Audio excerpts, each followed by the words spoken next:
Hello, I am Melissa, and I am an alcoholic and addict, and I'm in recovery. We're going to do step 9, and we're doing it out of the Life Recovery Workbook. Okay, so we got our list of people that we have harmed, and we are willing to make amends to them, right? That was step 8. And step 9 is we may direct amends to such people wherever possible, except when do so would injure them or others. Okay. So it says on page 77, this is the profile page, says making amends must be done under the supervision of a sponsor or advisor. Not everyone on the list of harms will need direct contact. In Stan's case, making direct amends would be treacherous because of the potential to further destroy the marriages of those involved. To talk to the husbands or contact the women would be disastrous to the possibility of their moving past the harm already done. To avoid these injuries, these people on Stan's list, his sponsor and counselor agreed that his amends to these women and their husbands would be to have no contact by email, phone, or even in person. He would have to make a living amends by learning to treat women as people and not objects of his pleasure. Uh, Present here are defects of ego, arrogance, and uh, devulang. I don't really know what that word. I've never heard that word actually. Anyways, this meant that he would have to change his behavior around all women as part of his recovery. It also meant that he would have to accept any consequences that came his way. If any of these women filed suit of their husbands retaliated in some way, the direct amends would be Stan's wife and children because they needed direct expression of his sorrow over his behavior for their own healing. Sorry. Besides a direct verbal statement to his wife, he would also have to make living amends to her. He must learn to treat his wife with more respect, honor, and value, to let her know how important she is to him by his words and behaviors. Sorry, I don't know what my problem is today. For his children, Stan would have to verbally admit his wrongs, depending on how much they knew about his affairs, and also to commit himself to model a healthy marriage in everyday life with their mother. Step 9 sounds very exacting, but it is the beginning of a lifetime of changed behavior. Like Stan, we must be willing to continually amend our gratitudes or our actions, or not our gratitudes, but um,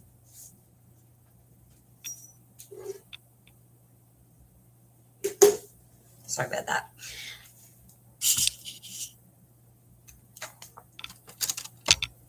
Sorry, that light's like bright shining in the screen. Okay. Step 9. Okay. Okay. Like Sam, we must be willing to continually amend our attitudes and actions with everyone. The verbal admission of guilt and request for forgiveness must be followed by a changed heart and changed treatment of those we have harmed. So, in other words, the people that we are making an amends to, uh, they don't have to. Our position is to let them know we acknowledge the behavior that we had, the wrong that we did to them. Okay. Let them know that they have a right to be upset. And what can I do now to make up for that? That's what it means. Okay. We may direct amends to such people wherever possible, except when you do so, it injures them or others. In step 9, we put into practice the principles of the first 8 steps: powerlessness, restoration to sanity, surrender, inventory of wrongs, willingness, and seeking help. To all this, we add making amends. The word amend means to change. This is not an apology step of groveling self humiliation. Instead, it is admitting to the people we have wronged that we know and understand the pain we have caused, and that we are committed to changing our behavior so that we will avoid causing any more pain. This step is about direct amends wherever possible. So we will go to these people and personally or write them a letter. When we are face to face with these people, we need to have previous steps, principles at work in us to be able to accomplish our goal. Why would we put ourselves at such risk of exposure and shame? Step 9 offers us an opportunity to become free from the past. We can heal our relationships with others, with God, and with ourselves. In Genesis 33 1 through 11, we see this step in action as Jacob offered financial amends to his brother Esau by sending flocks of livestock before they met face to face. He was totally fearful of Esau's reaction to seeing him after all the deception and thievery Jacob had practiced at Esau's expense. Jacob had to experience being deceived himself before he gained enough humility to recognize his faults. In other words, we learn our lessons the hard way. That's just how we do it, right? We must be willing to accept whatever response we are given. We must be willing to repair and resolve whatever has broken down in the relationship, even if the other rejects our offer to do so. As with Jacob, our willingness to go extra mile is the spirit of step 9. The gifts Jacob sent to Esau were part of making restitution for the injury he had done and an expression of humility for his wrongs. In step 9, we also become more realistic about ourselves and clean our side of the street, so to speak. We are willing and open. When we are willing and open, God seems to give us a nudge to remind us of past promises on which we have not followed through. We may have damaged others' trust in us. We may have had extensive intentions, yet we can show no tangible evidence of those big plans and ideas. David had the experience of remembering an unfulfilled promise. As recorded in Samuel 2 9 1 through 9, like David, we need reminders of promises we have left unfulfilled. Step 9 gives us assignments of remembering and acting on this. Making direct amends wherever possible really challenges us to take opposite action from what our addictive personalities would do automatically. Addictive behavior would be to cover up, hide, and avoid seeing anyone who might be angry with us or upset by our actions. Jesus challenges us in the Sermon on the Mount. So if you are presenting a sacrifice at the altar at the temple and you suddenly remember that someone has something against you, leave your sacrifice at the altar, go and be reconciled to that person. Then come and offer your sacrifice to God. When you are on the way to court with an adversary, settle your differences quickly. Otherwise, your accuser may hand you over to the judge, who will hand you over to an officer, and you will be thrown into prison. And that's Matthew 5:23 through 25. Jesus knew that if there is a broken relationship with resentment on one or both sides, we are not spiritually free to worship God. The harmed person could also put that resentment into action and create pain for us in retaliation. In other words, spiritual and physical bondage are the consequences of harming others with no attempt to repair it. When we learn to set right, to the best of our ability, the situations in which we have caused hurt and actually changed our behavior to stop to the harmful results, we are turning from the old addictive pattern to a new recovery behavior. Step 9 places an astounding call on our lives to repair our relationships, transform our inner self, and learn a new way of living. In Ezekiel 33:10 through 16, there is a list of amending actions. To return what was stolen, to obey God's living. Let me restart there. In Ezekiel 33:10 through 16, there is a list of amending actions. To return what was stolen, to obey God's living, life-giving laws, and to stop doing what is evil.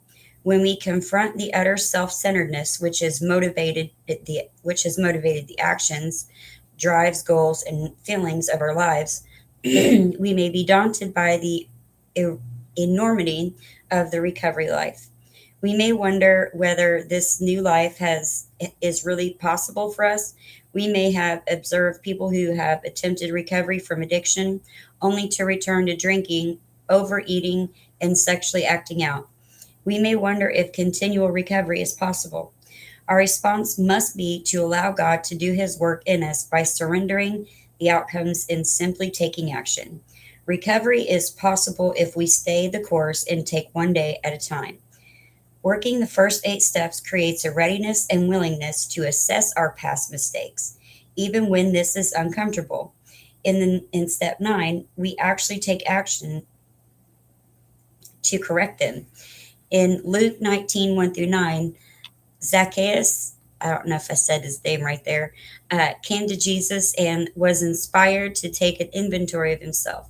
He recognized that he had harmed others as a part of being a tax collector for the Roman government. When he realized this, he publicly promised Jesus that he would amend his wrongs and make restitution for them. Jesus commended his attitude and actions as evidence of his spiritual change, salvation. This demonstrates the critical importance of step 9. We are in the process of spiritual development, and making amends is the first public display of our recovery from addiction and sin. The amends process will often present situations that call for financial restitution. How will we respond? Zacchaeus made amends by giving away half of his wealth. Then he gave more to the people he had cheated face to face. This is an example of direct amends. The person who can make direct amends visibly shows humility, compassion, and the realization of his place before God. Salvation comes as we start to think more of others than ourselves.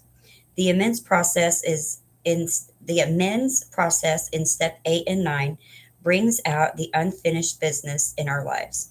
We may discover past traumas and that must be faced and dealt with if we are to maintain our recovery. We need to talk to our sponsor, counselor, or other trusted advisor so that we are not working with such issues alone. But they must be dealt with and resolved, or they will follow us daily as though we were chained to them. We may not have caused or asked for these traumas to occur, but we may have to make amends to ourselves for playing the victim or curtailing our lives as a result of trauma. Step 9 allows us a new kind of freedom with ourselves, other people, and God. Restoration of relationship with self is an important outcome of step 9. There is no more need to run when we have gone face to face with those we have harmed and sought to make things right with them. We no longer need to run because the slate is clean. We no longer need to speculate about forgiveness. We have forgiveness. As we allow step 9 to work in our lives, a new set of attitudes begin to emerge. Because of the life-changing relationship with God they developed, the first 100 alcoholics to follow the 12 steps found that they could promise these results. We are going to know a new free. These are the 9-step promises too, by the way. And I was trying to see what page you could find it on. Oh.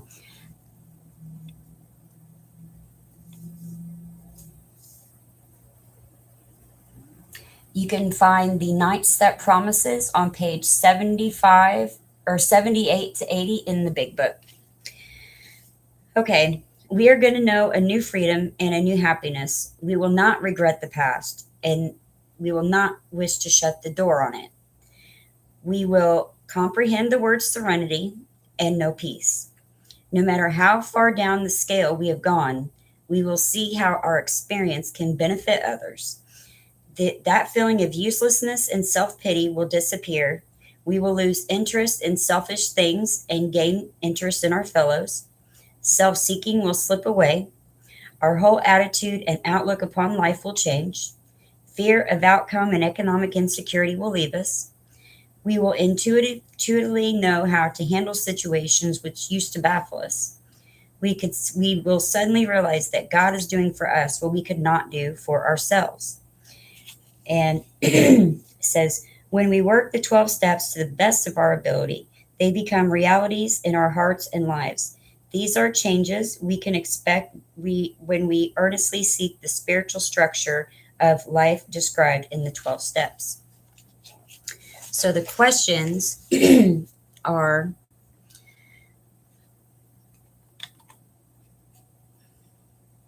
okay.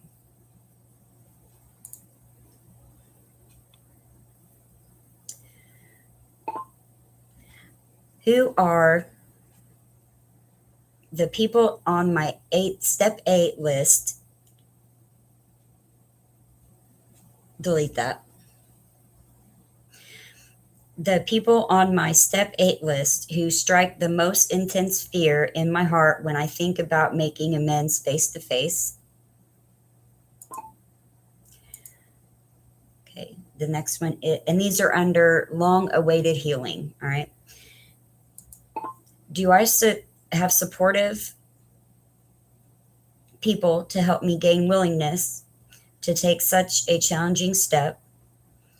And do I have an advisor or sponsor to work with me?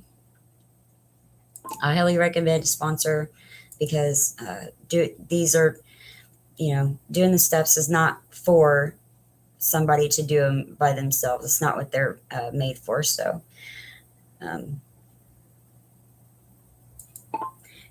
how have my thoughts, delete that. How have my thoughts, opinions, and ideas affected the decisions I have made? And these are under keeping promises, okay? Is there anyone to whom I owe amends due to forgetting, either on purpose or unintentionally, to fulfill a promise? In other words, is there anybody that like I have made a commitment to and I didn't follow through with it, and you think maybe they're kind of holding a grudge on you for that? And these two questions are under covering the past. All right.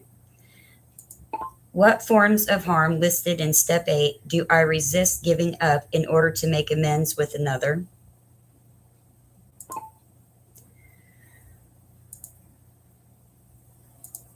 What fears keep me from the life-giving process of step 9?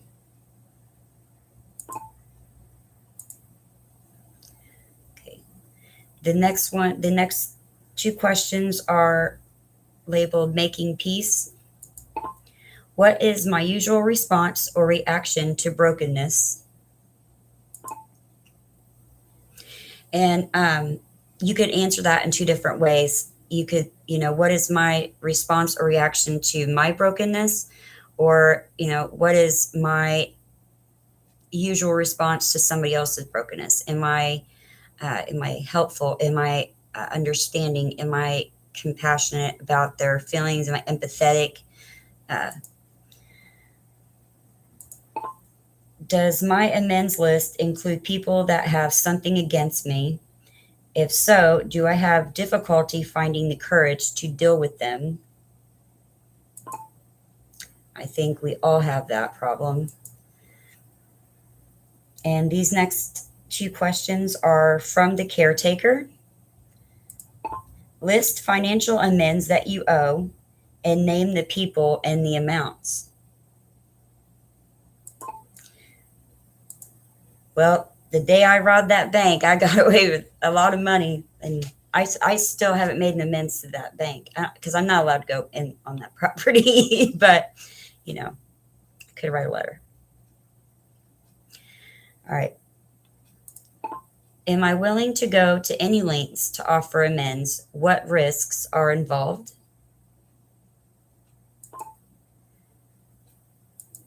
And these next three questions are labeled unfinished business. So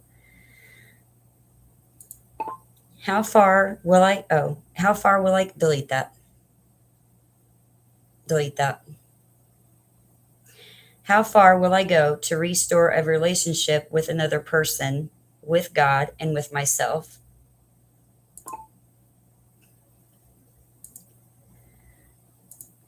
Do I have unfinished business left on my list? And it says list these categories. Money owed to people, jobs, or businesses.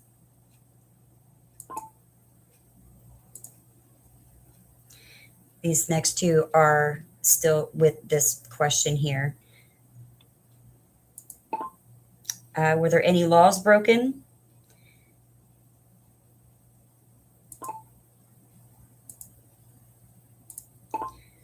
Broken or painful relationships? Okay. Am I waiting for the certainty of forgiveness before I make amends? And am I willing to take the risk? Explain.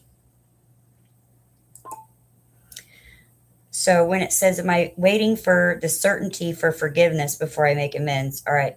So a lot of times people will wait until the other person's heart is softened and they see that you're sober and they're like, okay, well, maybe, maybe I'll talk to him. And then you want to be like, okay, well, I feel like I owe you an amends. But that's not what we're supposed to do. Okay. We're supposed to make amends, you know, as soon as we get sober, we go through these steps, and these steps are made for a reason. The way they are perfectly ordered. Okay, so the next 4 questions are under a servant's heart. What am I afraid will happen when I attempt to make amends? And the next one is, do I fear that painful consequences will cause me suffering if I make amends? If so, what is the worst that could happen? Okay, the next one is, do I trust God's will for me if I follow the challenge of step 9?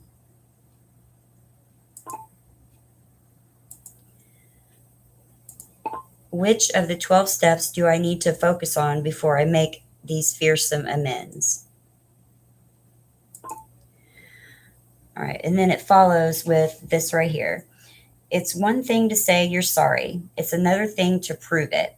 Anyone can make a phone call and ask for forgiveness. At least they can enter the recovery process that results in confessing wrongs to another person and asking forgiveness.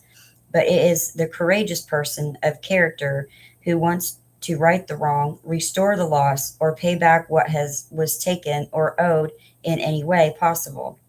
Making amends is a powerful way of setting things straight, and it leaves others better equipped to do what you have asked, forgive you.